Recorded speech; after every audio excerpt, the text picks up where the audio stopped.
You will see that there is an example already done for you. For this question only, the conversation relating to the example will be played first. Hi, Peter. I'm so pleased that exam's over. Me too, Crystal. I'm exhausted. I stayed up late last night studying and then got up early this morning. Well, you can rest now. We're on holidays for 3 glorious weeks. Peter said he stayed up late studying last night, so C is the correct answer. Now we shall begin. You should answer the questions as you listen, because you will not hear the recording a second time. Now listen carefully and answer questions 1 to 5. Hi, Peter. I'm so pleased that exam's over. Me too, Crystal. I'm exhausted. I stayed up late last night studying and then got up early this morning. Well, you can rest now. We're on holidays for 3 glorious weeks. That is a nice thought. Unfortunately, though, I'm broke. And if I'm going to have enough money to get through next semester, I'll have to get a job over the holidays. Yes, I've been thinking the same thing myself. As much as I'd like to go home to see my family, I think I'll have to get a job as well.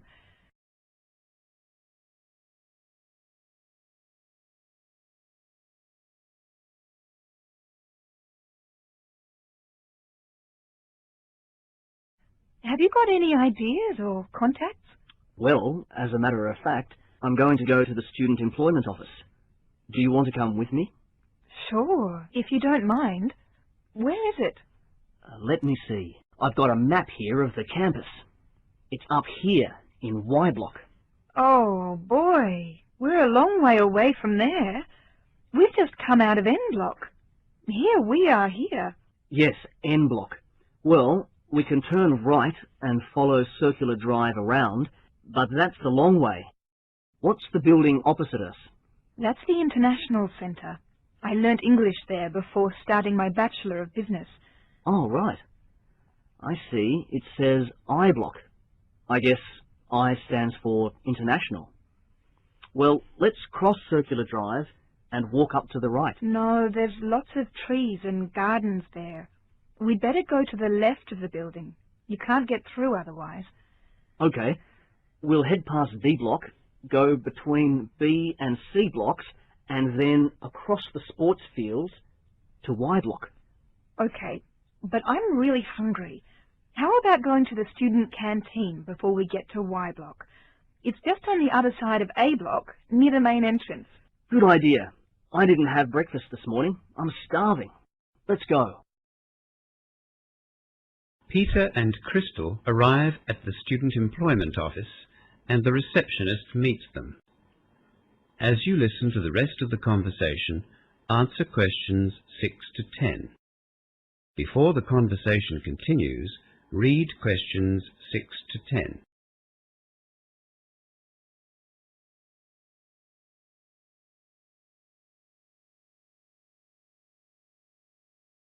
Good morning. Can I help you? Good morning. Yes. We'd both like to find some vacation work. Right. For this vacation period? Yes. Mm-hmm. Have you registered with us? No. Oh, you have left it a bit late. Students usually register with us around mid-semester. Really? Yes, but never mind. You will need to register, but before you do that, you'll need to be interviewed by one of our consultants. Oh. I thought you would just give us a list of job vacancies and we would contact those places directly. No. We don't give out contacts until after you've been interviewed and registered. I see. Would you like to make an appointment to have an interview? Yes, please. Yes, as soon as possible. Let me see. Today's Thursday the 11th. Our consultants are here tomorrow, but they are going on a staff in-service from next Monday to Wednesday. So it's either Friday, that's tomorrow, or next Thursday. Couldn't we see one of them this afternoon?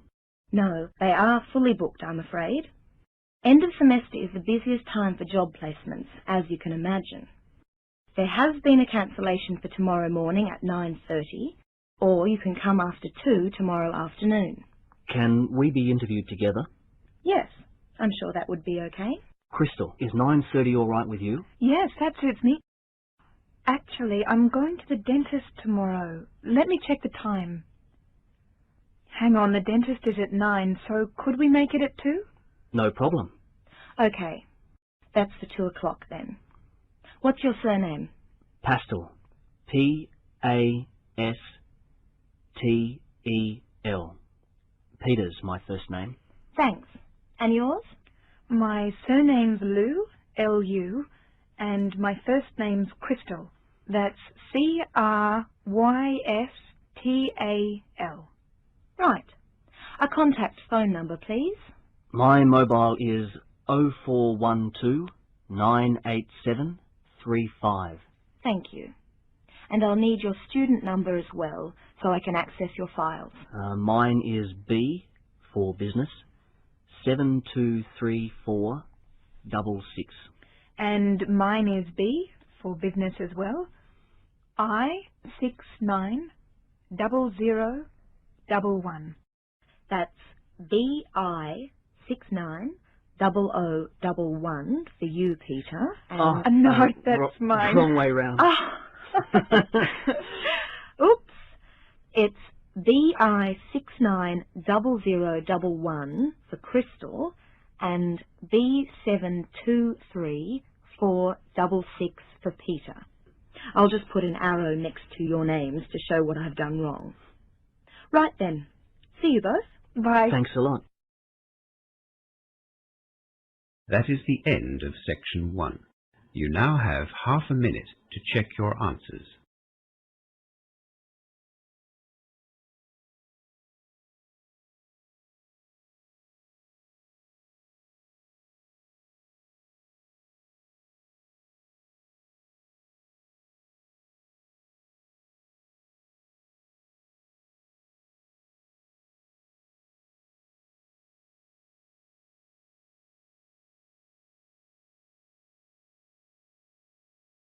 Section 2.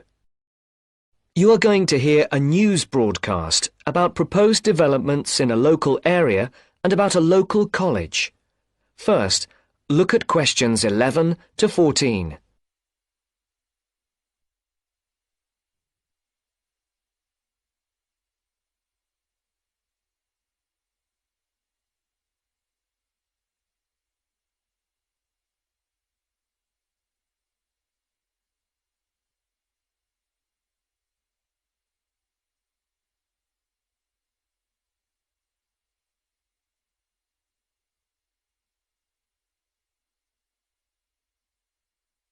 Listen carefully and decide which 4 planned developments are mentioned.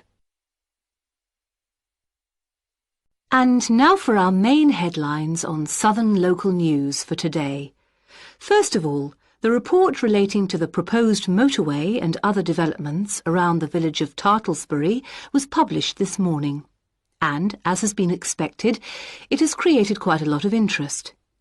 The new motorway will pass along the north side of the village, crossing the River Team less than half a kilometre from the well-known beauty spot, Streve Ford, to the northeast of the village. The motorway will cut the village off from the ford, where many children play. But that is not the end of it. There are also plans to build 1,000 houses on farmland west of the village. And on top of that, there are proposals to build an industrial estate for new technology companies on the site of the old steelworks on the edge of the village. A news centre with a swimming pool and a very wide range of sports facilities and a large supermarket with other shops are also planned next to the housing estate. Before the broadcast continues, look at questions 15 to 20.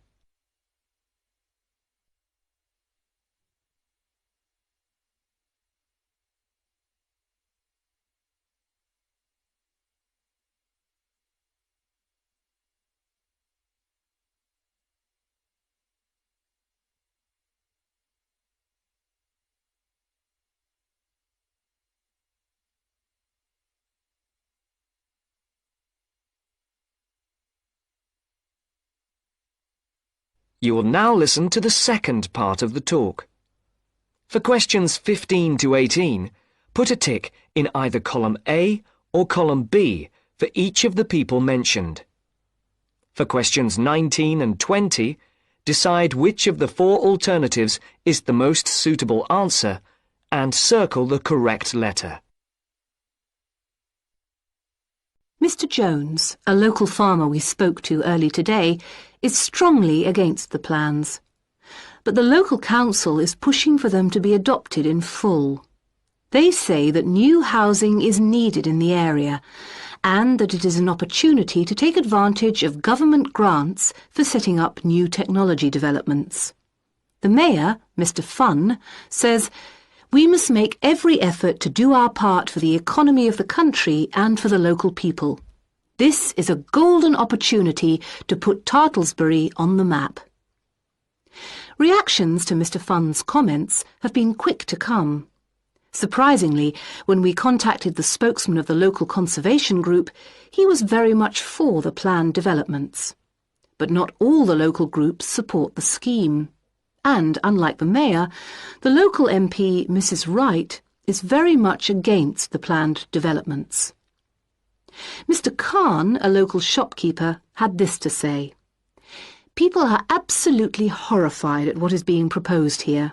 This is just a chance for some people to make money quickly. But I can assure you that if they think that local people are going to be a walkover, they have another think coming. Of course, we welcome the jobs that the new technology park will bring, but we feel that the large increase in housing and the proposed motorway will destroy the character of the area." I think this is a debate that is going to run on for quite some time, and we here on Local News will keep you informed. And now for something quite different. This year's exam results have just come out, and there are a lot of happy faces out there. It would seem that the number of young people going on to university from the local college in Upton, which is not far from Tartlesbury, has increased by 25% this year.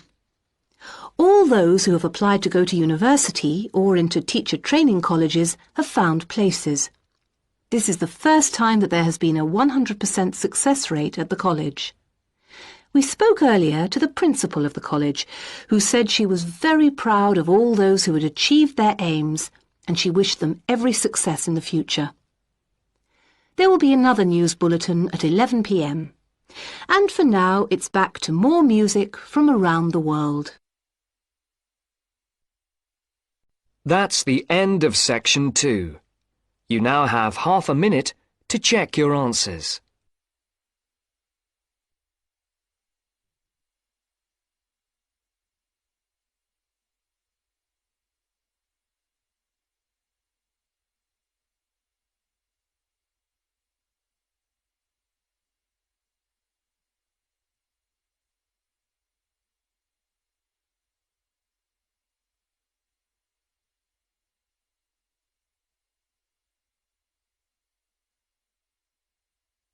Now turn to section 3.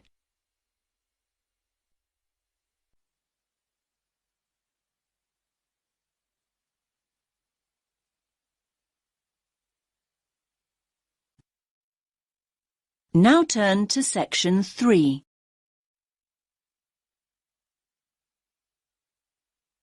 You will hear 2 students talking about reading. First, you have some time to look at questions 21 to 24.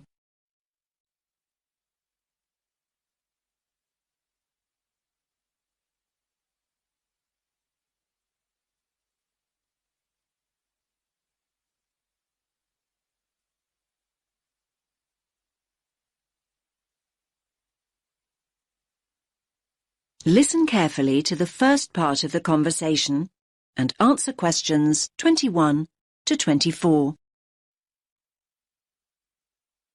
Hi, Milena. How's your research for your assignment going? Which assignment, Josh? The one on sustainable transport. It's due in on Friday. Oh, I've not nearly finished it. I've still got so many articles to get through. In fact, I need to read another 2 books on the reading list before I can even think about writing it up. It doesn't help that I'm a really slow reader. Well, why don't you practice speed reading, just like me? Oh, let me into your secret. If anything, if I don't get a move on, my assignment is going to be late. What exactly is speed reading, anyway? Well, speed reading basically means reading faster and more efficiently.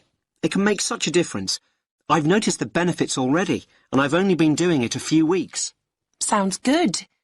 What benefits are we talking exactly? Well, the majority of people read at an average rate of 250 words a minute.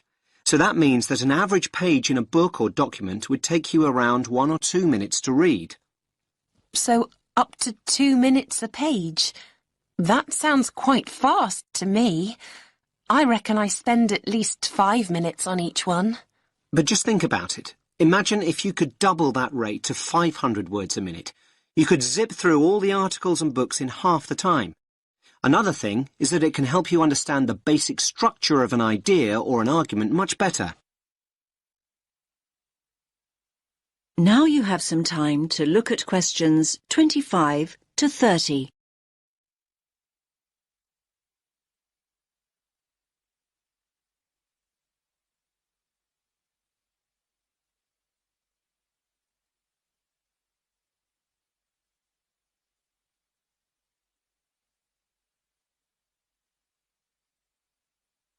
Now listen to the next part of the conversation and answer questions 25 to 30.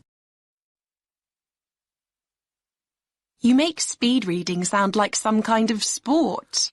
Well, actually, speed reading is a bit like playing sport. I like to think it's similar to running. Running? Much too fast for me. I'm more of a jogger. You're not selling it to me very well. Okay, but just think about what it takes to be a fast runner. You can learn the techniques, but to get really good at it and build up your speed, you really need to practice. But athletes train for hours every day. That's true, but your reading speed can improve if you practice a few basic techniques. The first thing to do is to actually find out how fast you're reading at the moment. So, time my current reading speed. But I read so slowly, it will be really depressing to find out just how slow I am. Believe me, timing yourself is a really good idea and it's so easy to do. There are lots of online speed reading tests.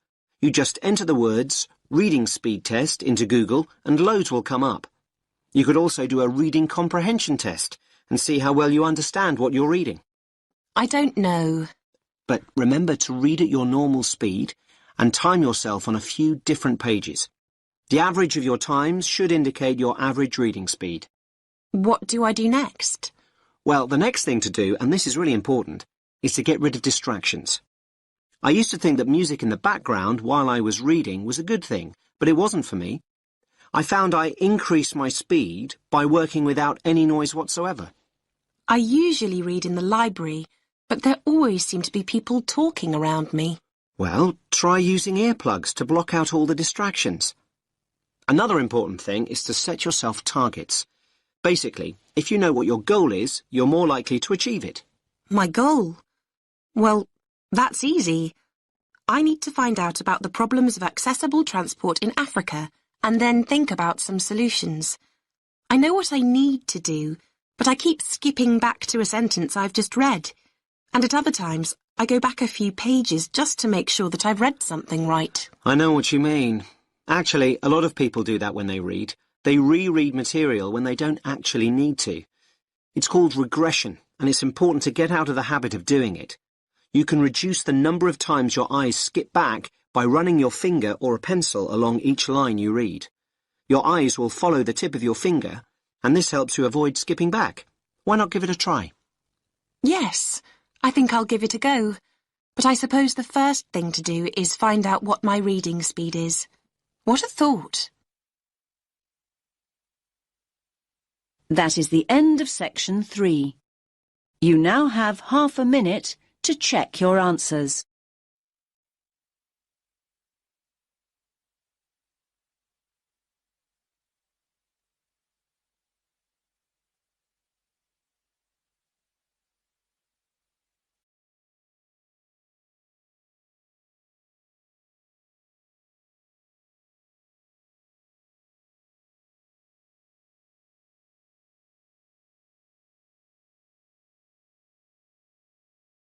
Section 4.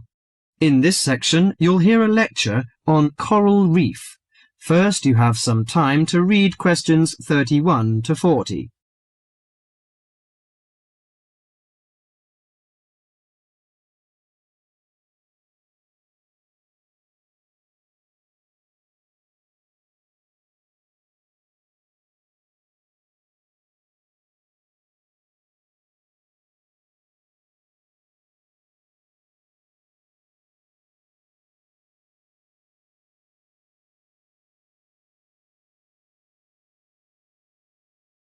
Now listen carefully to the lecture and answer questions 31 to 40.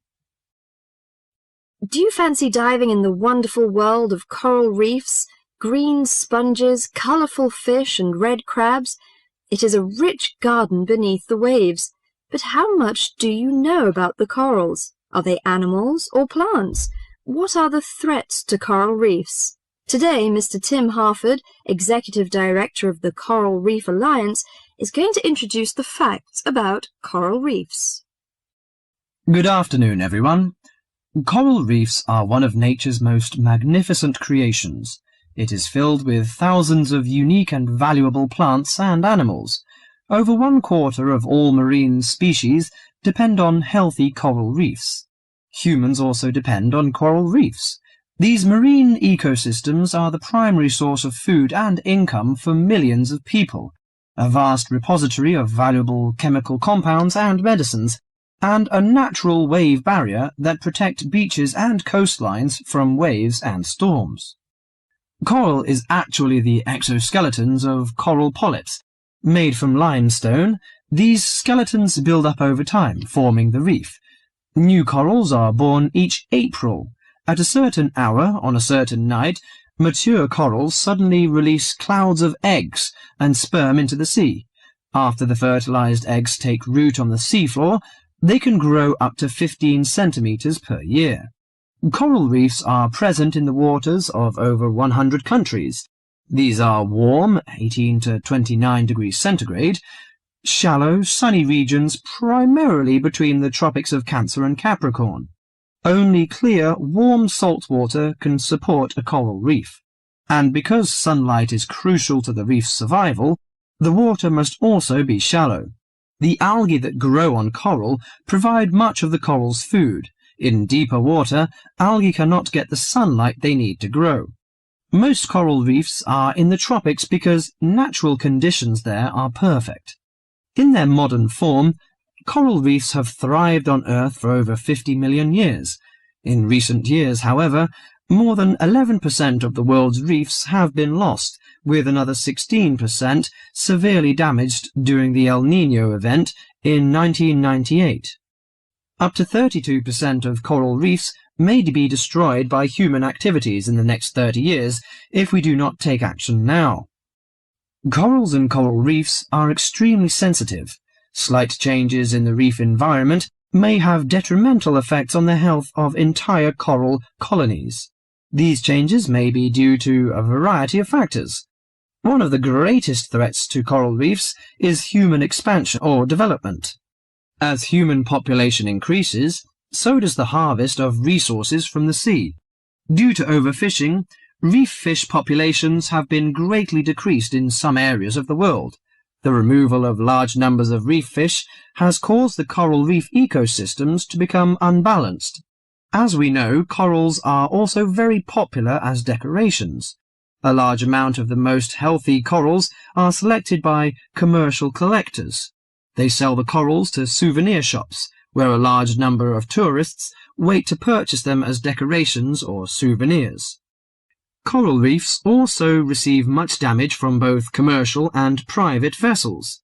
The leakage of fuels into the water and the occurrence of spills by large tankers are extremely damaging to local corals. Although much of the coral reef's degradation is directly blamed on human impact, there are several natural disturbances which cause significant damage to coral reefs.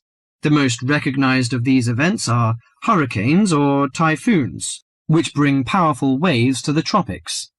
These storm waves cause large corals to break apart and scatter fragments about the reefs. Home to a diverse community of creatures, coral reefs are underwater treasure chests of colour and activity. Predators and prey swim and crawl among the coral in nature's never-ending dance of life and death. This lively, fascinating world beneath the waves is just waiting to be explored. That is the end of section 4.